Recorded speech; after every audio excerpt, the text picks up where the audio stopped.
ሰላም የስሉት ፕሮግራም ተከታታዮቻችን ስለ ህይወት ቲቪ በየሳምንቱ በዚህ ሰዓት ይዞላችሁ የሚቀርበው ፕሮግራማችን አሁን ይጀምራል። ስለ ህይወት ፍርድ የተሰጠባቸውን እውነተኛ የወንጀል ታሪኮችን ለእናንተ ለተመልካቾች በድራማ መልክ እያቀናበርን ይዘን የምንቀርበው ፕሮግራም ይሆናል።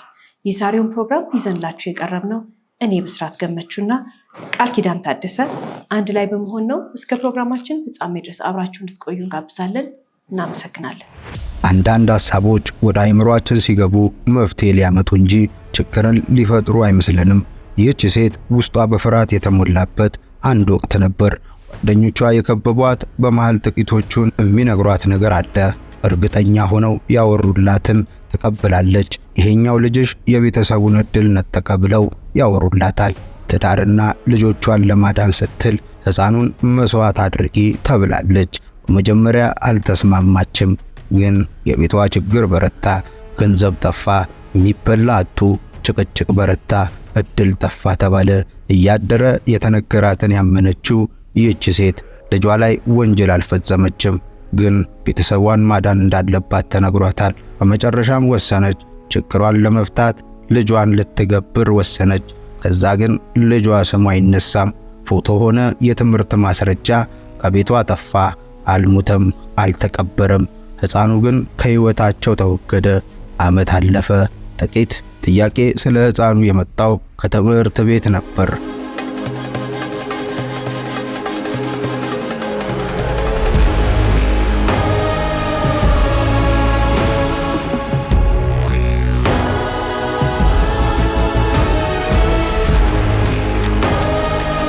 ሳሙኤል ገብሬ የተባለ ተማሪያችን የት ደረሰ ያሉ አሉ።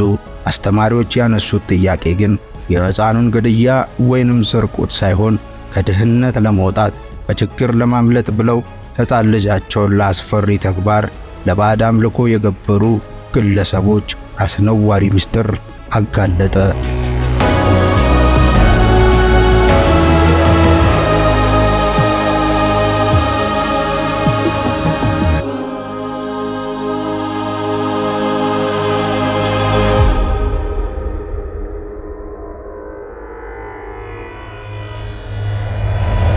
ቤተሰብ ውስጥ ሰላማዊ ኑሮ ነበር። ባልና ሚስት ከሁለት ልጆቻቸው ጋር ሲኖሩ በደስታና በፍቅር በመተሳሰብ ነበር።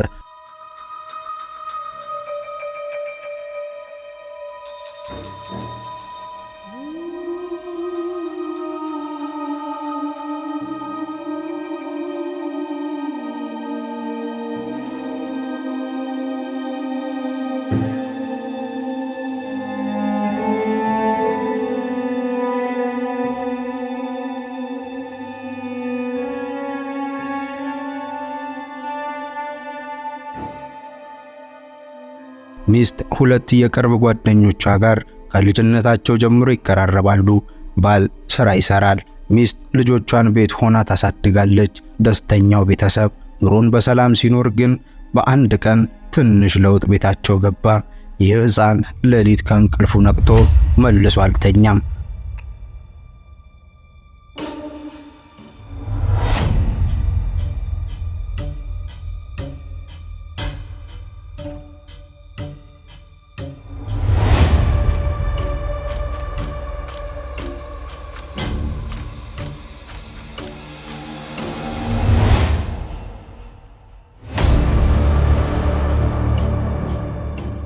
አያለቅስም። አንዳንዴ በውድቅት ሌሊት ይጮሃል። አይኑ አይንቀሳቀስም። ረጅም ሰዓት በጨለማ አይኑን ከፍቶ ሳይንቀሳቀስ ይቆማል። አንዳች ነገር ፊት ለፊቱ ቆሞ የሚያይ ይመስላል። ቀድማ ያየችው እናቱ ናት። ስትነካው ጮኸ። ጩኸቱ ግን ልጇ የፈራ መሰላት። በዚህ ቤት ፍርሃት አንድ ብሎ የገባው በዚህ ቀን ነበር። ቀናት አለፈ። የሕፃኑ ሰውነት እየደከመ መጣ። አተነፋፈሱ ግራ አጋቢ፣ ሰውነቱ ያለ ምክንያት ይንቀጠቀጣል። ሐኪም ቢመረምርም ያገኘበት ህመም የለም። ማንም ሰው ሊገልጸው የማይችለው ነገር በዚህ ሕፃን ላይ ይታያል። እያደረ ግን ተስፋ ቆረጡ። በዚህ ሰዓት ወሬ በሰፈሩ መናፈስ ጀመረ። አንዳች ክፉ መንፈስ ተናውጦታል ተባለ። ሕፃኑ ከሰፈር ሕፃናት አጠገብ እንዳይደርስ ትላልቅ ሰዎች ወሰኑ። ቤታቸው የሚመጣ ሰው ቀነሰ።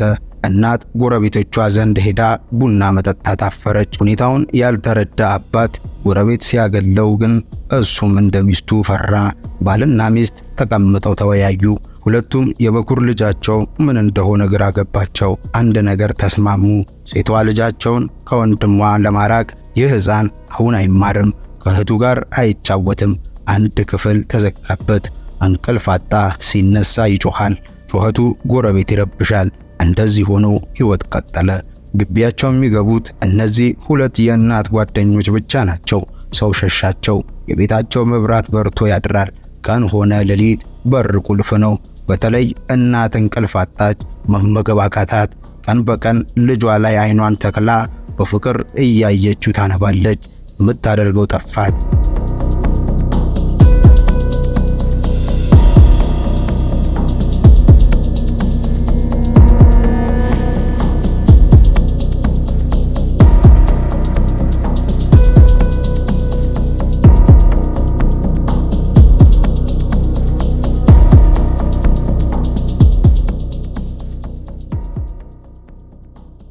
አንድ ቀን ግን ያላሰቡት ገጠማቸው።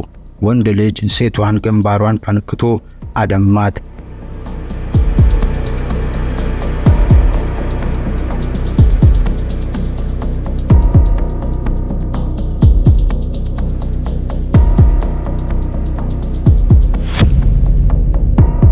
ሐኪም ዘንድ ሄዳ ታከመች። አሁን ግን ፍርሃቱ ጠነከረ። ቤታቸው ተረበሸ። ስለዚህ ወንድ ልጃቸውን ከማያውቁት ሕመም ሌላ ፈሩት። ጉዳት እንዳያደርስ መፍትሄው አስሮ ማስቀመጥ ሆነ። ያለው ምርጫ ውስጣቸው እያለቀሰ ልጃቸውን አስረው በር ዘጉበት። ታዲያ ቤታቸው ሰላም ጠፍቶ የማይፈልጉትን ሕይወት እየኖሩ በፈተና ላይ ፈተና ተጫነ። አባት እዚህ ቤተሰብ ብቸኛ ገቢ የሚያስገባ ስራን ይሰራል። ቤተሰቡ በጥሩ ሁኔታ የሚያስተዳድርበት ስራው ግን ያለ ልማድ በአንድ ቀን ከሰዓት ወደ ቤት መጣ። ገና የሥራ ቦርሳውን ሲያስቀምጥ ሚስት ሁኔታውን ተረዳች። ቃል አልተነፈሰም። የተናገረው ነገር የለም። ፊቱ ተረብሿል። ከሥራ ተቀነሰ። የቤት ወጪ ተደረደረ። የቤት ኪራይ ለመክፈል ተወጠሩ።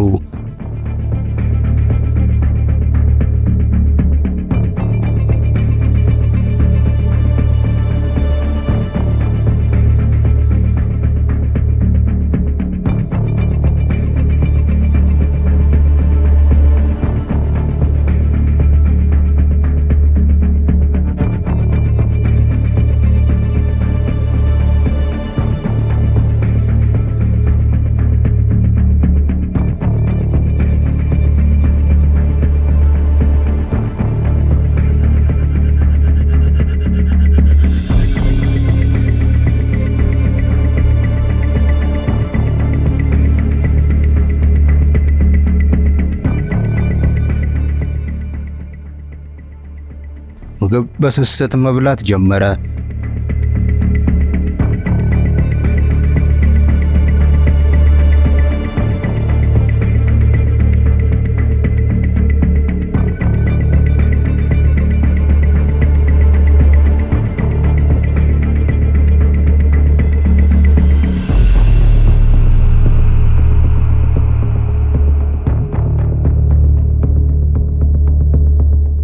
አባት ስራ ፍለጋ ተንከራተተ። ግን የሥራ በሮች ሁሉ ተቆለፉ። ስልኩ መጥራት አቆመ።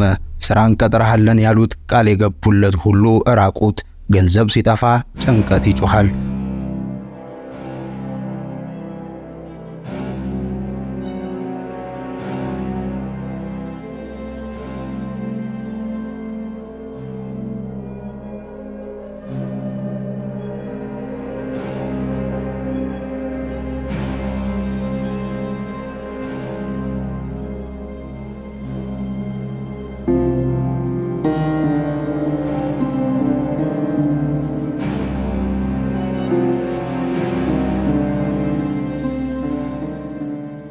ቤቱ ቀዘቀዘ። አባትና እናት ልጃቸውን መንከባከብ በሚገባቸው ሰዓት ቢሆንም እነሱ በሕይወት ውጥረት ሕፃኑን ረሱት። ኑሮ ቁልቁለት በሆነበት ሰዓት እናት ሁለት ጓደኞቿ መጥተው አስጠነቀቋት።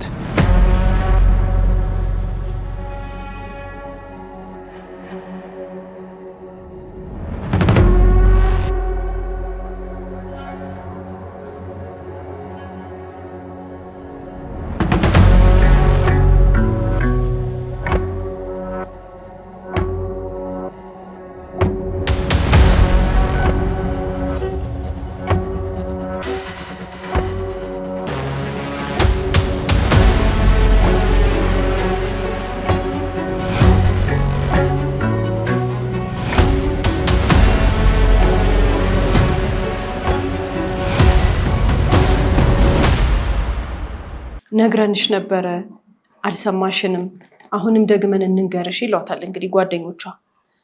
ባሏም ከስራ የወጣው ልጇም የታመመው ሁሉም ነገር የሆነው በዚህ ልጅ ምክንያት ነው። ድህነት ወደ ቤታቸው የገባውም በዚህ ልጅ ምክንያት ነው፣ በወንድ ልጃቸው ምክንያት ማለት ነው። ስለዚህ እነሱ የሚነግሯትን ነገር ካላደረገች አሁንም በዚህ ላይ ተጨማሪ ድህነት፣ ተጨማሪ ጭንቀት፣ ተጨማሪ ህመም፣ ከዚህ የባሰ ደግሞ ችግር ውስጥ እንደምትገባ ሊያሳምኗት ነው የሚሞክሩት። እነሱ የሚነግሯትን ነገር እሷ ከልቧ ስትሰማቸው ደግሞ ከፍርሃት ጋር ነው፣ በጣም እየፈራች ነው የምትሰማቸው እና እያሳመኗት ነው የመጡት። ይሄ ሁሉ ህይወቷ ላይ የሚመጣው ችግር በወንድ ልጇ ችግር ምክንያት እንደሆነ አድርጋ እንድትቀበል እያደረጓት ነው። መጀመሪያ አካባቢ እንግዲህ አልተቀበለችም ነበር። ይወታውቷታል። ይሄ ሁሉ የሆነብሽ ነገር፣ ይሄ ሁሉ ጉስቁልና፣ ይሄ ሁሉ ታሪክ፣ የባልሽ ስራ ማጣት፣ ይሄ ሁሉ ነገር ታሪክ የመጣብሽ በልጅሽ ምክንያት ነው፣ ልጅሽ ላይ ያለው ክፉ መንፈስ ነው እንደዚህ የሚያደርገው እያሉ ሁልጊዜ ይነግሯት ነበር። ታዲያ እየቆየ ሲሄድ የእሷም ጭንቀቷ እየበዛ ሲሄድ የምታደርገው ግራ ሲገባት እያመነቻቸው ሄደች ማለት ነው፣ እየተቀበለቻቸው ሄደች።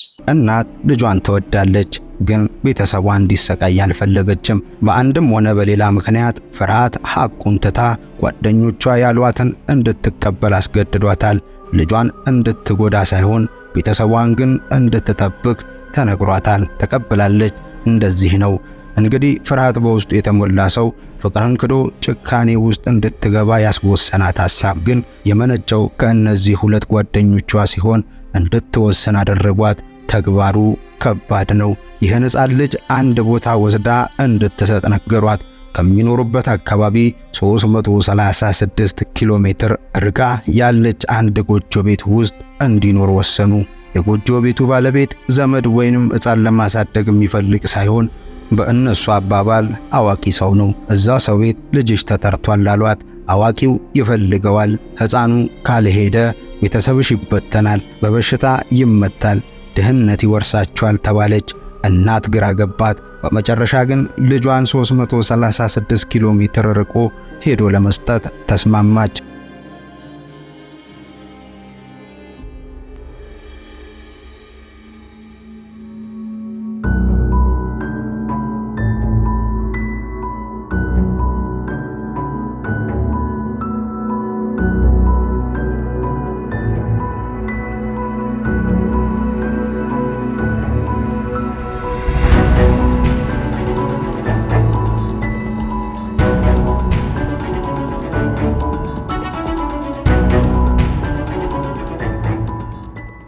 ቀጠሮ ቀን ተሰጥቷት ተለያዩ።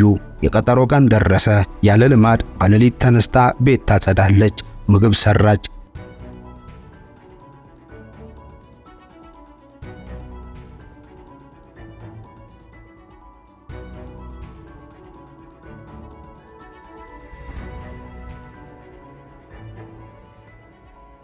የሕፃኑ ልብስ አጣጥፋ አዘጋጀች። መያዝ የሚመቻትን የልጅን ዕቃ ሁሉ ከተተች። ጠዋት 1 ሰዓት ላይ ሁሉን ነገር አጠናቃ ለጉዞ ተዘጋጀች። ባሏ የሕፃኑ አባት ከጠዋቱ 1 ሰዓት ለመውጣት ስትዘጋጅ ነበር ሁኔታዋን ያስተዋለው።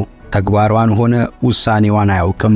የት ልትወስጂው ነው አላት። የመለሰችለት መልስ ግን ጥያቄ እንዳያስነሳ የሚያደርግ ነበር። ትልቅ ግንዛቤ እንዳይኖረው እንዳይከራከራት አድርጋ እርዳታ የሚገኝበት ቦታ እንደሆነ ብቻ ተናግራ አፉን አዘጋችው። ታዲያ አስደንጋጩ ነገር እዚህ ጋር ተፈጠረ። አባት ለፖሊስ አልተናገረም፣ ሚስቱንም አልተቃወመም። ዝም በማለት ተስማማ። ልጃቸውን ይዛ ስትወጣ ዝም ብሎ ልጁን ተሰናብቶ ተቀመጠ።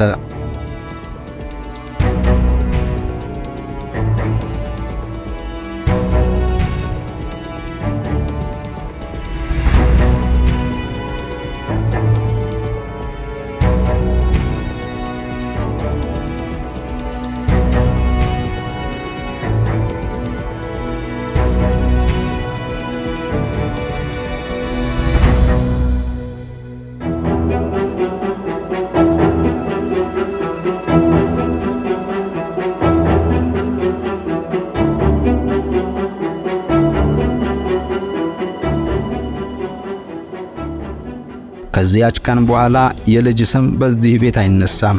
ቤት ውስጥ ያለውን ፎቶ ሆነ የልደት ካርድ፣ ትምህርት ማስረጃ ሁሉ ሰብስባ እናት አቃጠለች።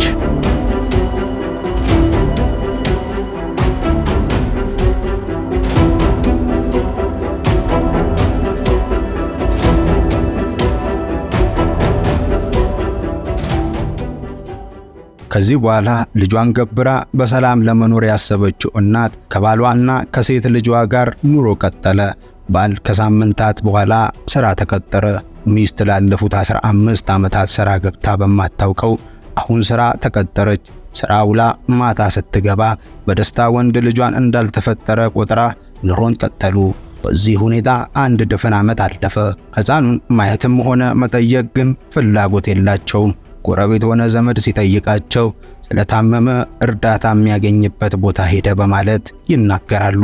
በእርግጥ አባት ስለ ወንድ ልጁ እየፈራ ለመጠየቅ ሲሞክር ሚስቱ ትቆጣለች። ፈርቶና ተሳቆ ዝም ይላል።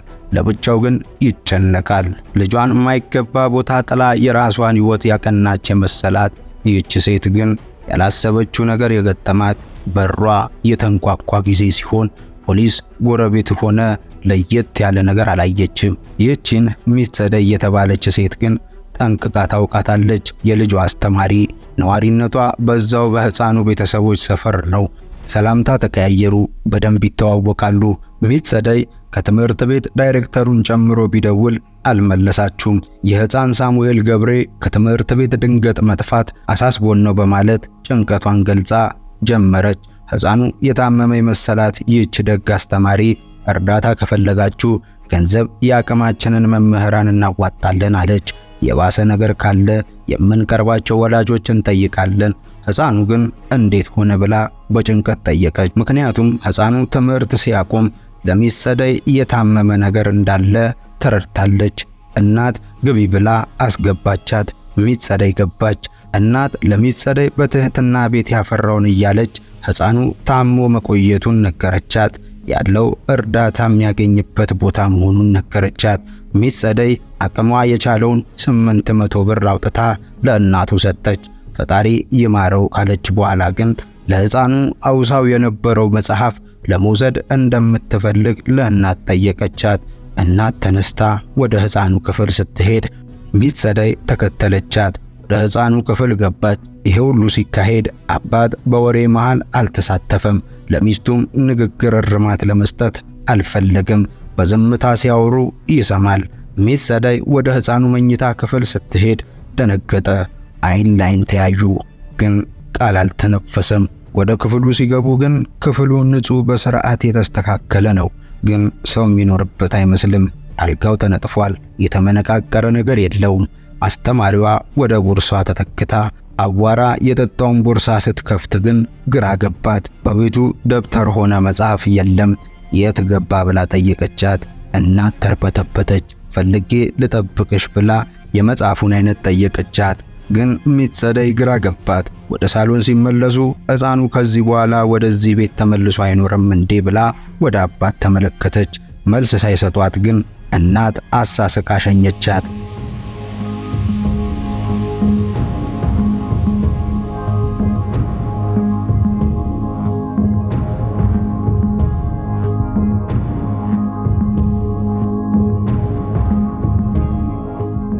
ይህች አስተማሪ ወደዚህ ቤት ስትመጣ የሕፃኑን ወላጆች ልትወቅስ ሳይሆን የሕፃኑን ደህንነት ለመጠየቅ ነበር። ግን ጥያቄዋ አንድ ያጋለጠው ነገር ቢኖር ሕፃኑ ያለው ጥሩ ቦታ እንዳልሆነ ነው። ሚስት ጸደይ ጊዜ አላጠፋችም። ለፖሊስ ሄዳ ጥቆማ ሰጠች። መርማሪ ፖሊሱ ቃሏን ተቀበለ። በኋላ በጥንቃቄ ለመራመድ ወሰነ። ምርመራ ተጀመረ። ሕፃኑ እንዳልሞተ ተረጋገጠ። ግን የት እንዳለ ያወቀ የለም። እናትና አባት ፖሊስ ፊት ቀረቡ። እናት በጣም ቀዝቅዛ ትናገራለች። አባት ጭራሽ አያውቅም። ቀናት አለፉ። ፖሊስ ምርመራውን እያካሄደ እያለ ግን እናትና አባት ሳይናገሩ ሕፃኑ የት እንዳለ ፖሊስ ደረሰበት። ያለበት ሁኔታ ግን እጅግ ያሳዝናል። ጤነኛ አእምሮ ባለው ሰው ሁሉ ነገሩ አስደንጋጭ ነው። እናቱ የጨከነችበት ሕፃን ባዳ የባሰ ጨክኖበታል።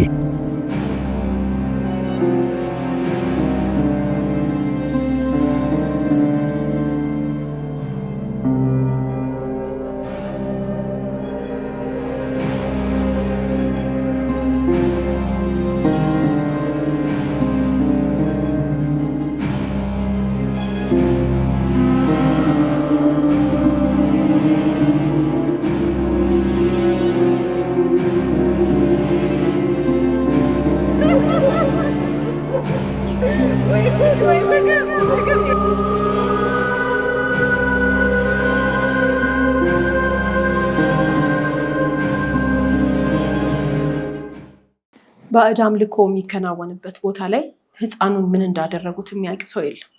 ለምን እንደሚጠቅማቸውም ምን እንደሚገለገሉ በዚህ ልጅ አማካኝነት የተረዳ ሰው የለም። ግን ህፃኑን ቀንና ሌሊት አንገላተውት አዲስ ሌላ የማይታወቅ ህፃን ልጅ ሆኗል። በፊት ከዚህ ቤት ከመምጣቱ በፊት ወይንም እዛ አምልኮ ቦታ ከመሄዱ በፊት የነበረው ህፃን ልጅ አይደለም። ከዛ በፊት ይታመም ልጁ ህመምተኛ ይሁን እንጂ ይናገራል። የሚናገረውንም ነገር ሰው ይረዳው ነበረ። አሁን ግን አይናገርም። የተወሰኑ ቃላቶች ከአፉ ለመውጣት ይሞክራል፣ ከአንደበቱ ለመውጣት ይሞክራል። የሚወጡት ቃላቶች ግን ማንም ሊረዳቸው አይችልም። ልጁ ሌላ ሰው ነው የሆነው። በጣም አንገላተውታል። ቀንና ሌሊት ነው የተንገላታው። ደክሞታል፣ አሞታል። በጣም በሚያሳዝነው ሁኔታ ደግሞ ጭራሽ የነበረችውን ጤናም አሁን ብሶበት ሙሉ ለሙሉ ሌላ ህፃን፣ ሙሉ ለሙሉ ጤና የሌለው ህፃን ሆነ። በጣም እንግዲህ እየከሳ ሄዷል። ቀን በጨመረ ቁጥር እንግዲህ በጣም እየቀጨጨ ትንሽ እየሆነ ነው የሄደው። እንግዲህ ምን እያደረጋችሁ ነው ልጁን እያሉ እንኳን ሰዎች ሲጠይቋቸው እየረዳነው ነው እያገዝነው ነው የሚሉት አብረው ያሉት ሰዎች። ግን እንዳልሹ ምን እያደረጉበት እንደሆነ ምን እየተጠቀሙበት እንደሆነ ማንም ያወቀ ሰው የለም። እሱ ራሱ ሲጠየቅ ምንድነው እያደረጉ ያሉት ምንድነው የተደረከው ተብሎ እንኳን ሲጠየቅ በትክክል አያወራም። እንደተባለው እንግዲህ በትክክል መልስ አይሰጥም። ቃላቶች ያወጣል፣ ድምፅ ያወጣል። ግን የሚያወራው ነገር ለማንም የሚገባ ነገር አይደለም፣ ግራ የሚያጋባ ነገር ነው እና በጣም የሚያሳዝን እየቆየ ሲሄድ እንግዲህ ሰውነቱም እየመነመነ እያለቀ ሄደ። እነሱም እየረዳ ነው ብለው ነው እንግዲህ የሚዋሹት። ነገር ግን ልጁ ላይ ብዙ አላስፈላጊ ነገሮች እያደረጉበት እየተጠቀሙበት ነው ያሉት ማለት ነው። በእርግጥ ህፃኑ ፖሊስ ከደረሰበት በኋላ ሕክምና እንዲያገኝ ተደረገለት። በህፃናት ማቆያ ቦታ ከወላጆቹ ጋር ሳይገናኝ የፖሊስ ምርመራ ከተጠናቀቀ በኋላ መገናኘት ቢፈቀድም እናትና አባቱ ግን ህፃኑን ለመውሰድ ፍላጎት አላሳዩም። ወላጆች በሕግ ፊት ቀረቡ። በኋላ እናት ለሰራችው ጥፋተኛ ተብላ ቅጣቷን ተቀብላ ወደ ማረሚያ ቤት ሄደች። አባት መረጃ ለፖሊስ አለመስጠቱ ጥፋተኛ ቢሆንም ቅጣቱ ግን የሚስቱን ያህል ከባድ አልነበረም። ህፃኑ ሕክምና እየተደረገለት ሕይወት ቀጠለ። የሚያስገርመው ግን ወላጆቹ ያልፈለጉት ህፃን በተቋም ተደግፎ ተገቢውን እንክብካቤ ተደርጎለት ከሚያስጨንቀው ነገር ሲርቅ ዓመት ባልሞላ ጊዜ ወደ ሙሉ ጤናው ተመለሰ። ከእኩዮቹ ጋር ተጫውቶ መደሰት፣ ትምህርት ቤት ሄዶ መማር ጀመረ። የህፃኑ ህመም ግን እስከ ወዲያኛው እንቆቅልሽ የሆነ ረሃብ የጎዳው ሰውነቱንና አቅም ማጣቱ በምግብ ሲስተካከል ህፃኑ ጤነኛ ሆነ። ታዲያ ቤቱ ከወላጆቹ ጋር እያለ ምን ሆኖ ነበር ሲባል ግን ያወቀ የለም። ከአሉባልታና ሐሜት በዘለለ በሐኪም ህፃኑ ሙሉ ጤነኛ ነው። የነበረበት የጤና ችግር ከምግብ ማጣት የመጣ ነው። ዛሬ የህፃኑ አባት የሚወቅሰው ሚስቱን ሳይሆን እነዚህን ሁለት ጓደኞቿን ነው። ያደረገችውን ሁሉ ያደረገችው እነሱን አምና አስፈራርቷት ነው ቢልም ሁለቱ ጓደኞቿ በሕግ ፊት ተጠያቂ እንደሚያደርጋቸው አንዳች ነገር የለም። በእርግጥ እናት ፖሊስ እውነታውን ሲደርስበት የደበቀችውን ሁሉ ተናገረች። ለባዕድ አምልኮ ልጇን የሰጠችው በእነዚህ ሁለት ሴቶች ተመክራ መሆኑን ብትናገርም ጓደኞቿ ክደው ሸሿት። ከሷ ጋር አብሮ በሕግ ፊት ተጠያቂ የሆኑት ግን ባዕድ አምልኮ በሚካሄድበት ቦታ ሕፃኑን በሕገወጥ መንገድ ለማይገባ ዓላማ ሲገለገሉበት የነበሩ 4 ሰዎች ተጠያቂ ሆነዋል።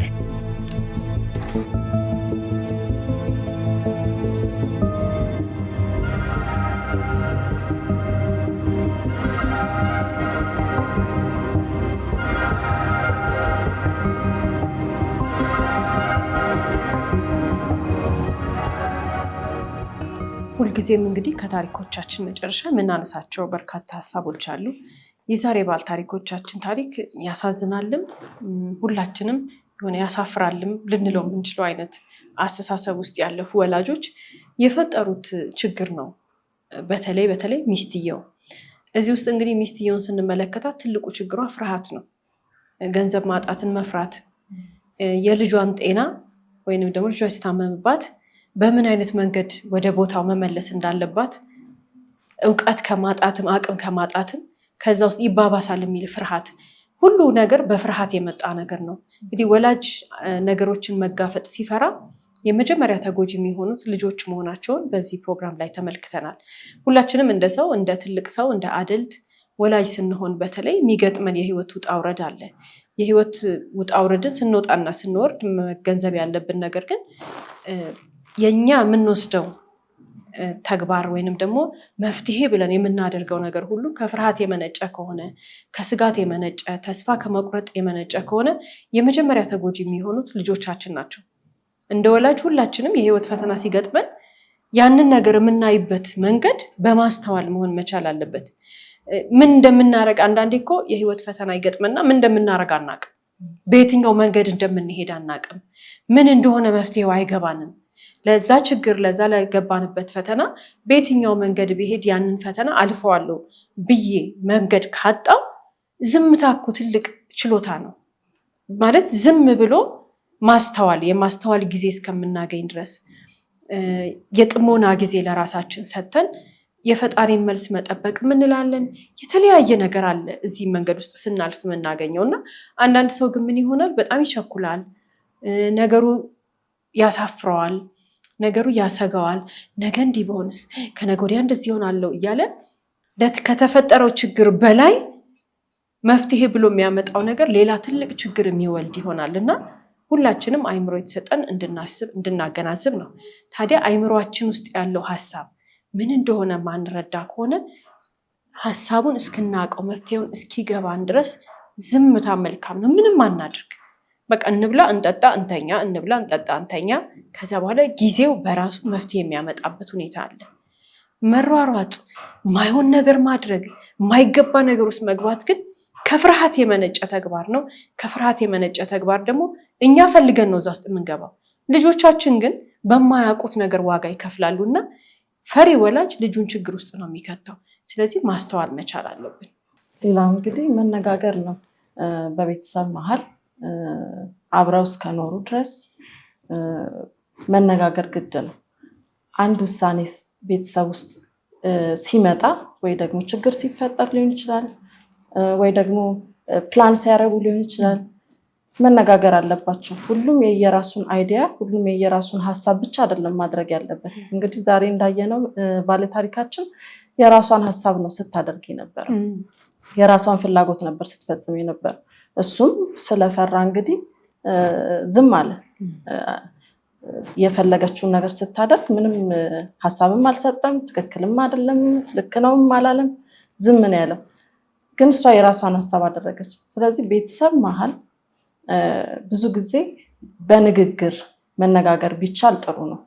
አንድ ነገር ሲሆን ወይ አንድ ነገር ሲያጋጥመን መናገር ብንችል ከምናስበው አንድ ሰው ከሚያስበው ሀሳብ ሁለት ሶስት ሰው የሚሰጠው ሀሳብ ይበልጣል። ሌላ ተጨማሪም ነገር ያላየነውን ሳይድ ሊያይልን ይችላል። ስለዚህ ቤተሰብ ውስጥ መነጋገር፣ እርስ በርስ ግልጽ ሆኖ ማውራት ጥሩ ነው። አሁን እንደዚህ ድብብቆሹም ራሱ ለሌላ ውሸት ሊያዳርግ ይችላል፣ ለሌላ ከውጭ ላለ ወሬ ሊያጋልጥ ይችላል፣ ለጎረቤቶች ወሬ ሊያጋልጥ ይችላል። ስለዚህ መነጋገር፣ እርስ በርስ መነጋገር፣ ተነጋግሮ ደግሞ ሀሳብ ላይ መድረስ፣ መፍትሄ ላይ መድረስ ተገቢ ነው ማለት ነው።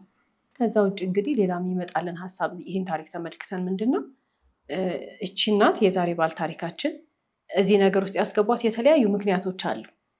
ከነሱ ምክንያቶች መካከል አንዱ ግን ችግሯን የልጇን ህመም በማስተዋል እንዳትራመድ ያደረጋት የጎረቤቶቿ፣ የዘመዶቿ እንዲሁም ደግሞ በአካባቢዋ የሚገኙ የተለያዩ ጓደኞቿ ጭምር የትምህርት ቤት ጓደኞቿ ሁሉ አንድ ላይ ሆነው አገለሏት። እነዛ ሁለት ጓደኞቿ ብቻ ነበር ወደ እሷ የሚመጡት።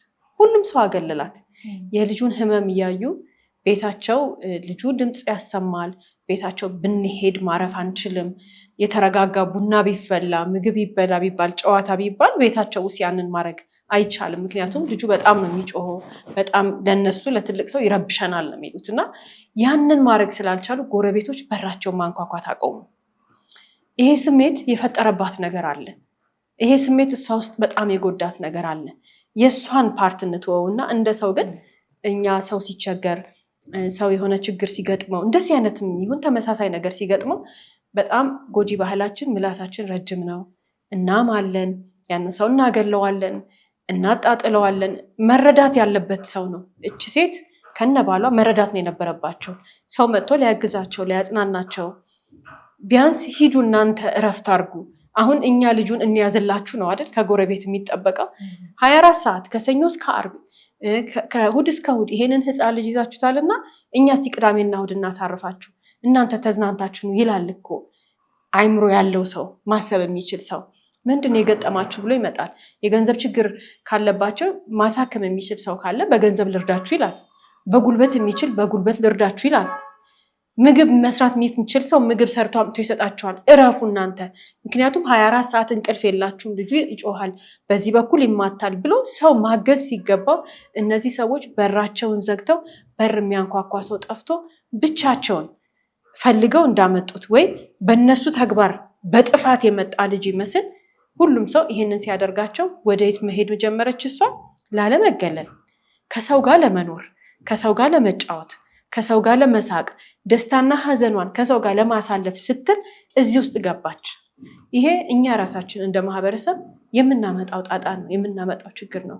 ሰው ችግር ሲገጥመው፣ ሰው የሆነ የህይወት ፈተና ውስጥ ሲገባ መርዳት ባንችል እንኳን ምላሳችንን ግን ብንሰበስብ፣ ሀሜት ባናበዛ እያልን ሰው መሳቅ፣ ሰውን ማማት ብናቆም ትልቅ ነገር ነው። ይሄ እንዲህ አይነት ባህልም ሳይሆን ጎጂ ባህል የምንለው ነገር የሚመጣው ከእውቀት ማነስ ነው። ሌላው እንግዲህ እዚህ ታሪክ ላይ እንዳየነው ምክር ሰማች። የሰማችው ምክር ደግሞ የጓደኞቿን ምክር ነው የሰማችው። ጓደኞቿን ስላመነቻቸው ነው የሰማቻቸው። ለእሷ እንግዲህ ያስቡልኛል፣ ይጨነቁልኛል ብላ ስላሰበች ሊሆን ይችላል። መጀመሪያ አልተቀበለችም ነበር ኦፍኮርስ። ግን እየቆየች ስትሄድ ጭንቀቷም ሲበዛ ምናምን እነዚህ ሰዎች በቃ ጓደኞቼ ናቸው አክሴፕት አደረገች። አንዳንድ ጊዜ ምንድነው ከኛ የበለጠ እንግዲህ ሌሎች ሰዎች አያስቡልንም። ለራሳችን የምናስበው ከኛ የበለጠ የለም ከአምላክ ቀጥሎ። ስለዚህ የሚያቀልን የለም። ለራሳችን የምናውቀው ራሳችን ነው። የፈለገ ቤተሰብ ቢሆን፣ የቅርብ ሰው ቢሆን፣ ጓደኛ ቢሆን የሚመክረን ምክር ሁሉንም አክሴፕት አድርገን ተግባራዊ ልናደርግ አይገባም። አንዳንድ ጊዜ ማመዛዘን የሚባል ነገር አለ። የምንቀበለውን እንቀበላለን፣ የሚጠቅመንን እንወስዳለን። ደግሞ ማንቀበለውን ልክ ያልሆነውን ነገር ውስጣችን እኮ ይነግረናል። እያወቅነው አይ እሷ ጓደኛዬ ስለሆነች፣ አይ ከኔ በላይ ስለምታስብልኝ፣ አይ እሱ ዘመዴ ነው፣ አይ እሱ እህቴ ነው፣ ወንድሜ ነው እያልን ያሉንን ሁሉ ማድረግ የለብንም። ስለዚህ እዚህ ጋር አሁን የተጎዳችው ምንድነው? ምክሩን ሁሉ ነው በቃ ያስተናገደችው። አትሊስት አላገናዘበችም ወይ ሰው አላማከረችም፣ ሌላ ሰው ላማከር አላለችም፣ ባሏን አላማከረችም። ጭራሽ እሷ ናት እንግዲህ በላይ ሆና የራሷን ውሳኔ ብቻ የወሰነችው። ስለዚህ አንዳንድ ጊዜ በህይወት አጋጣሚ ብዙ ነገር ሊያጋጥመን ይችላል። ብዙ ችግሮች ሊመጡብን ይችላሉ። የቅርብ የምንለው ሰው ሊጎዳብን ይችላል። አናውቀውም የምናሳልፍበትን ህይወት፣ ምክንያቱም ሁሉም በየራሱ ስትራግል ውስጥ ነው ያለው። ስለዚህ ያንን ፌስ ስናደርግ፣ ኤክስፒሪየንስ ስናደርግ ምንድን ነው ማድረግ ያለብን? ምክር ስንሰማ እየመረጥን መስማት አለብን። እየመረጥን ለራሳችን የሚጠቅምን እንወስዳለን። እንግዲህ ይህን አላደረግሽም ምን ያልኩሽን ሁሉ ፕራክቲስ አላደረግሽም ብሎ መሄድ ጓደኛ ካለ መሄድ ዘመድ ካለ ይሄድ። ምክንያቱም ይሄ የህይወት ጉዳይ ነው፣ የህይወት ጉዳይ ነው። ስለዚህ እኛ ነን የምንጎዳው። ያንን ያሉንን ሁሉ አድርገን ወደፊት ብንሄድ እነሱ መጥተው አያስጥሉንም። እንግዲህ ራሷ አድርገዋለች ወይ አንዳንድ ጊዜ መክረው እኮ ዞር ይላሉ፣ አላልኩምም ይላሉ። ስለዚህ መጠንቀቅ አለብን። ምክርን ስናዳምጥ ወይ ስንወስድ የሚጠቅመንን እንወስዳለን፣ የማይጠቅመንን ደግሞ እንተዋለን ማለት ነው። መምረጥ ግድ ይለናል። ሌላው እዚህ ታሪክ ውስጥ በጣም የምናመሰግናትም ሁላችንም በጣም ትልቅ ትምህርት የምንወስድባት ሰው አስተማሪዋ ነች። እቺ አስተማሪ ወይንም እቺ መምህር ጎበዝ ናት፣ ንቁ ናት ብቻ ሳይሆን በጣም ጎበዝ አስተዋይ ነች። አየች፣ አስተዋለች፣ ምን እንደሆነ ነገሩ ተረዳች፣ አወቀችው። ከዛ በኋላ ሄዳ ለፖሊስ አሳወቀች። ጎበዝ ነች፣ በጣም ጎበዝ ሴት ነች። ሁላችንም በማህበራዊ ህይወታችን ላይ በአካባቢያችን ጎረቤቶቻችን ላይ ስራ ቦታ ላይ የተለያየ ቦታ ላይ እንግዲህ እንደዚህ አይነት ነገር ስናይ በተለይ ህፃናት ሲሆኑ እሷ ያደረገችውን ነገር ብናደርግ ወንጀል የሚባለው ነገር እየጠፋ እየመነመነ የሚሄድበት ሁኔታ እየተፈጠረ ይመጣል። ታሪክ ይሆናል ወንጀል ማለት ነው። ሁላችንም ስናይ ግን ውስጣችን የሚነግረን ነገር አለ። ውስጣችን ያውቃል፣ እንጠራጠራለን። ግን ከዛ ለራሳችን ምክንያት እንሰጣለን፣ ራሳችንን እናታልላለን፣ ራሳችንን እናሳምንና ነገሩን እናልፈዋለን። ይቺ አስተማሪ የዛሬው ባለ ታሪካችን ትታ ለመሄድ ብዙ ምክንያት ነበራት። ቤተሰቦቹ ቤት ነው፣ ከቤተሰቦቹ በላይ ነው ያውቃለው እንዴ ማለት ትችል ነበር። ዘመዶች ይመጣሉ፣ ስራ አላት፣ ህይወት አላት። ከሷ ከህይወቷ ከፕሮግራሟ ውጭ የሆነ ነገር ለማድረግ ፍላጎት ባይኖራት እንረዳታለን። ምክንያቱም እንዴት ነው ከቤታችን ከወጣን በኋላ ስራችንን ሰርተን ቶሎ ቤታችን መግባት ነው የምንፈልገው እና መሀል ላይ የሚፈጠር ጊዜያችንን የሚሻማ ነገር አንፈልግም። እሱ ሁሉ ግን አልታያትም። ጊዜ ሰጠችው ለዚህ ህፃን ልጅ። ያንን በማድረጓ ደግሞ አዳነችው እና የሆነች በህይወታችን የምናያት አንድ መንገድ ላይ የሚሆን ሰው ቤት የሚሆን የምንመለከታት ትንሽ ነገር እኛ ትንሽ ትኩረት ካደረግን ካስተዋልን እንደሷ ምን እንደሆነ ነገሩን ከተረዳ ነው በኋላ ደግሞ የሚጠበቅብን ነገር ለዛ ነገር ጊዜያችንን መስጠት ነው። እሷ ጊዜ እንደሰጠችው ጊዜያችንን ሰጥተን ሄደን ለፖሊስ መናገር የብዙ ሰዎችን ህይወት እንታደጋለን። በርካቶች ግድያ እንዲሁም የተለያየ ነገር ድብደባ፣ የተለያየ ነገር ከመፈጸሙ በፊት የሚያዩ ሰዎች አሉ። የሚያዩ ሰዎች ግን ምልክቶችን እያዩ ችላ ስለሚሉ ነው የሰዎች ነፍስ የሚጠፋው፣ የወገኖቻችን ህይወት ባልሆነ መንገድ የሚቀጥለው። በተለይ ሴቶች ሲሆኑ ብዙ አይነት ጥቃት የሚደርስባቸው፣ ህፃናት ብዙ አይነት ጥቃት የሚደርስባቸው ሰው እያየ ግን ምን እንደሚያይ እንደ ዛሬዋ ባለ ታሪካችን በማስተዋል ስለማይረዳ ነው። የሆነ ነገር ስናይ ቆም ብለን ማስተዋል መቻል አለብን። ይሄም ማድረግ ደግነት ወይንም ደግሞ በጣም ሩህሩህ ምናምን ሳይሆን ሰው ስለሆንን እንደ ሰው ግዴታችን ነው። የምናደርገውን የምንሰጠውን አይደል ለእኛ የሚሰጠን። የሆነ ሰው በሆነ ቀን ምናድን ምንረዳ ምናግዝ ከሆንን ህይወት ደግሞ በራሱ ጊዜ እኛ ነው እንደዛው ነው የሚያደርግልን። ፈጣሪ እንደዛው ነው ለእኛም የሚሰጠን። እኛ የምናደርገው ነገር ለእኛም ለልጆቻችንም ቀብድ ነው እያስቀመጥን የምንሄደው እና ከውስጥ ደግነት የሚወጣ ከመልካምነት ከመረዳት የሚወጣ ነገር ስለሆነ ሰዎች ሲጎዱ ስናይ በማስተዋል ተመልክተን ከዛ ነገር ውስጥ እንዲወጡ ብናግዛቸው በርካቶችን እንረዳለን። እንግዲህ ከዚህ በተጨማሪ ስለ አንድ ነገር እውቀቱ ቢኖረን ግንዛቤው ቢኖረን ስለዛ ያለን አስተሳሰብ ወይም ደግሞ ፍርሃት እያነሰ ይሄዳል። ስለዚህ አንዱ መንገድ እንግዲህ ፍርሃትን የሚያባብሰው አንዱ መንገድ አለማወቅ ነው።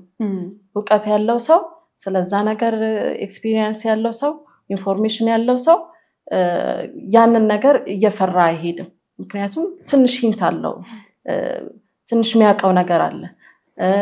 የሰውን ማስተያየት መጠበቅም ላይኖርበት ይችላል። ምክንያቱም ትንሽ ነገር ማውቋል ማለት ነው። ስለዚህ ፍርሃት በብዛት አንዳንድ ጊዜ እየጨመረ የሚሄደው ሰው ላይ እየበዛ የሚሄደው ምንድነው?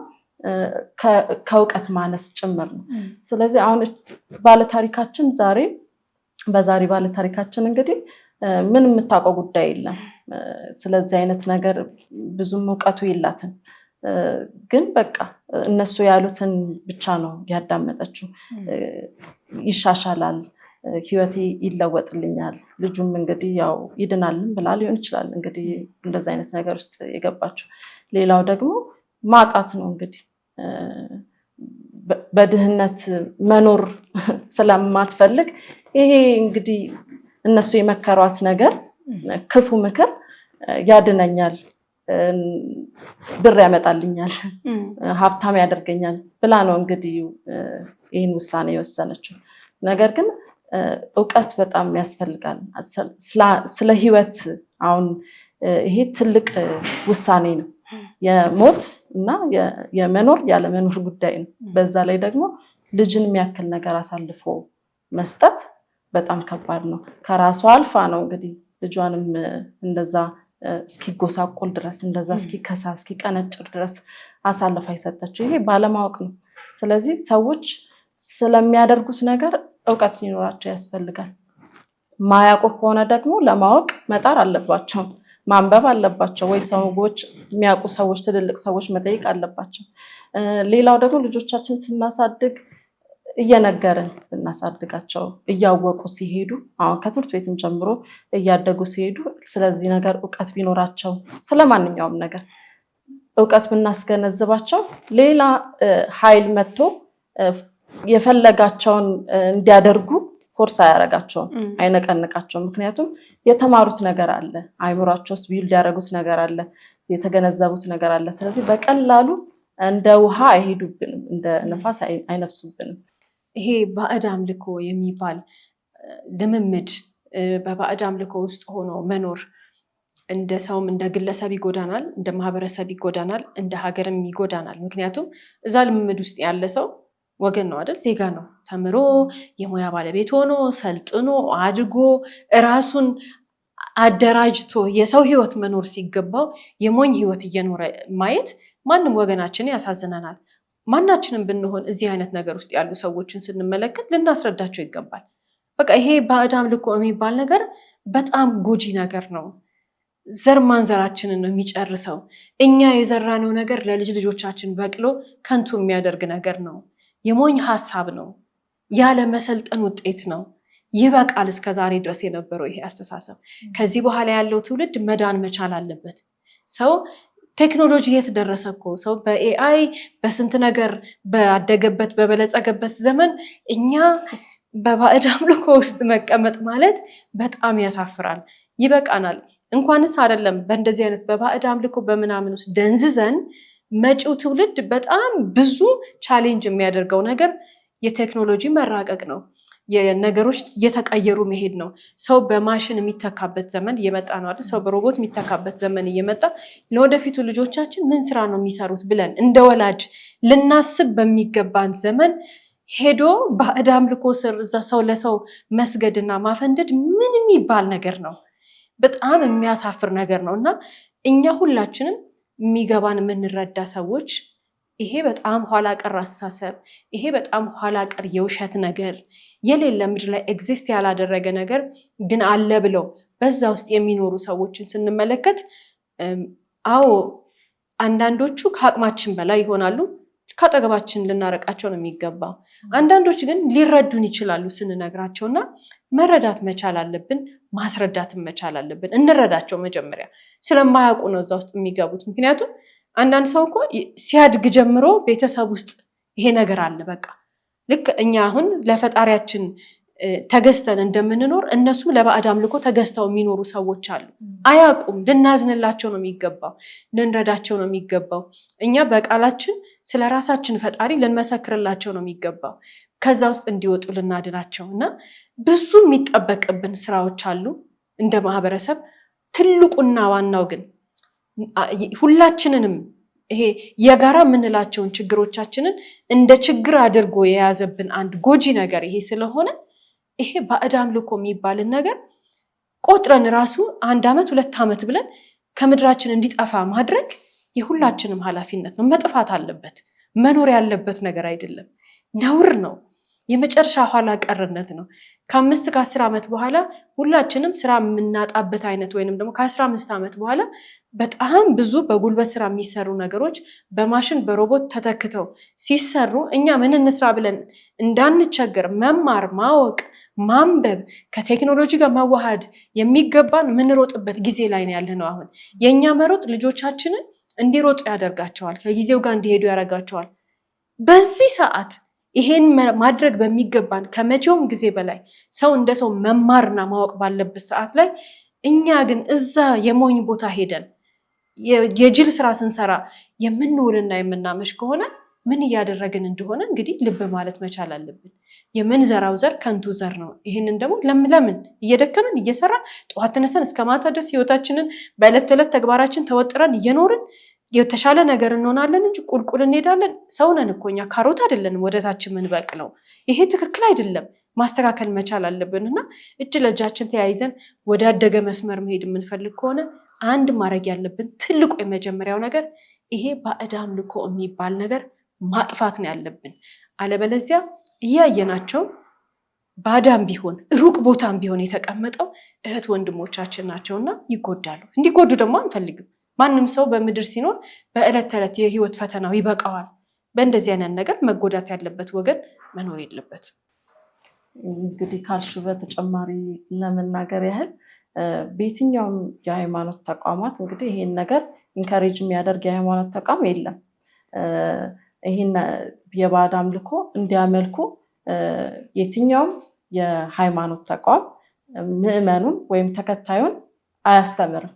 ስለዚህ ጥንቃቄ ማድረግ አለባቸው በእንደዚህ አይነት ነገር ውስጥ ያሉ ሰዎች። እንደገና ደግሞ ስለዚህ እውቀት የሌላቸው ወይ ብዙ እየተነገራቸው እየተገፋፉ ያሉ ከብዙ ከህይወት ጭንቀት ውስጥ ለመውጣት እንግዲህ እንደዚህ አይነት ነገር መፍትሄ ነው ብለው አስበው መንገድ ሊጀምሩም ያሰቡ ሰዎች ከዚህ ነገር መቆጠብ አለባቸው። ምክንያቱም ችግር ሲገጥማቸው ወደ አምላካቸው ወደ ፈጣሪያቸው፣ ሌላ ደግሞ ሕክምናም አለ። ልጅ ታመመ፣ ሕክምና አለ። ልጅ ታመመ የሚደረግለት ብዙ መንገዶች አሉ ወይም ደግሞ አማራጮች አሉ። ስለዚህ ይሄ አማራጭ ሊሆን አይገባም። ምክንያቱም ገዳይ ስለሆነ መጨረሻው ደግሞ ምንም ጥቅም ስለሌለው ማለት ነው። ማንም ሰው በዚህ አይነት ጎጂ ተግባር ሄዶ ስኬትን አግኝቶ ተንፈላሶ እንደፈለገ መጨረሻው ሊያምር አይችልም በፍጹም። እንግዲህ ስለዚህ ይሄን ግንዛቤ ለማስጨበጥ ነው እንግዲህ ዛሬ ይሄ ጥሩ ምሳሌ ይሆነናል ብዬ አስባለሁ። ሌላው እንግዲህ ምንድነው ልጆችን አቢዩዝ ማድረግ፣ ልጆችን መበደል ወንጀል ነው። የፈለገ አባት ቢሆን እናት ቢሆን ወልዳው ቢሆን እንኳን ልጅን አቢዩዝ ማድረግ፣ ልጅን ከባባድ ስራ ማሰራት፣ ልጅን ትምህርት ቤት እንዳይሄድ ማድረግ፣ ልጅ ታሞ ሕክምና አለማድረግ፣ ይሄ ራሱ ልጅን መጉዳት ነው። ልጅን አቢዩዝ ማድረግ ነው። ስለዚህ ይሄ ወንጀል ነው። በወንጀል ሰዎች ይጠየቃሉ። ይህንን የሚያደርጉ ሰዎች ጥንቃቄ ሊያደርጉ ይገባል። ምክንያቱም ትክክል ያልሆነ ነገር ነው፣ ወንጀል ነው። ሌላው ደግሞ አንዳንድ ጊዜ በትምህርት ቤትም ሊሆን ይችላል። ልጆች ሊረብሹ ይችላሉ ወይ ወጣ ያለ ባህሪ ሊያሳዩ ይችላሉ። በዛ መሀል እንግዲህ እርምጃ የሚወስዱ ሰዎች አሉ። ያም ትክክል አይደለም፣ ያስቀጣል፣ ወንጀል ነው። ልጆች እንግዲህ እንደ ልጅነታቸው ማደግ አለባቸው። ወላጆች ልጆችን ሲያሳድጉ ወይም ደግሞ ኃላፊነት ተሰጥቷቸው ልጆችን የሚያሳድጉ ሰዎች ልክ እንደ ልጅ ነው ማሳደግ ያለባቸው። ልጅ እንደ ልጅነቱ ተጫውቶ፣ እንደ ልጅነቱ ቦርቆ፣ እንደ ልጅነቱ ተምሮ ነው ማደግ ያለበት። በፍቅር በጥንቃቄ አልብሰን አጠጥተን ደስተኛ ሆኖ ትምህርት ቤት ሄዶ ተምሮ እንደዛ ነው ማደግ ያለበት እንጂ ቤት ውስጥ ታስሮ የሰው መገልገያ ወይም ደግሞ ማንኛውም ሰው እየመጣ እየተጫወተበት እየተገለገለበት ይሄን አርግ የጉልበት ስራ እየሰራ ሊኖር አይገባም። ስለዚህ ይሄ ነገር በጣም መጠንቀቅ አለብን። በጣም ልንንከባከባቸው ይገባል። ልጆች በተለይ እኛን ብለው ነው የሚኖሩት። ወላጆችን ፕሮቴክት ያደርጉናል፣ ይጠብቁናል ብለው ነው የሚኖሩት። ስለዚህ ወላጅ ደግሞ ያንን ነገር ማድረግ ካቆመ፣ ዞር ካለባቸው የእነዚህ የልጆች እጣ ፈንታ መጨረሻቸው ምንድን ነው የሚሆነው? በቃ ኮንፊደንስ የማይኖራቸውም። ወላጅ ካልጠበቃቸው ማን ይጠብቃቸዋል? አስተማሪ ካልጠበቃቸው፣ አጠገባቸው ያለው እህት፣ ወንድም፣ ትልልቅ ታላቅ የተባለው ካልጠበቃቸው በጣም ከባድ ነው የሚሆነው። ስለዚህ እኛን አሉልኝ ብሎ ነው የሚኖረው። ስለዚህ ይሄን ሁሉ ማመቻቸት አለብን ማለት ነው። እንደዚህ አይነት ነገርም የሚደረግ ነገር ካለ ጥቆማ መስጠትም፣ ምክንያቱም በወንጀል ስለሚጠየቅ ጥቆማ መስጠትም መነገርም ያለበት ጉዳይ ነው ማለት ነው። ሌላው እዚህ ታሪክ ውስጥ የተመለከትነው እንግዲህ ባልየው በጣም ፈርቷታል። ይሄ የምታደርጋቸው ነገሮችን እያየ አይቶ እንዳላየ ዝም ማለቱ ያሳዝነናል። ማስቆም ነበረበት፣ መናገር ነበረበት፣ መጠየቅ ነበረበት። እንዳልሽው በግልጽ መወያየት ነበረባቸው። ግን አልተወያዩም፣ አልተነጋገሩም። ዝም ብለው ነው ያለፉት። በቃ ዝም፣ ይሄ ሰው እያየ እንዳላየ ነው የሚፈራው።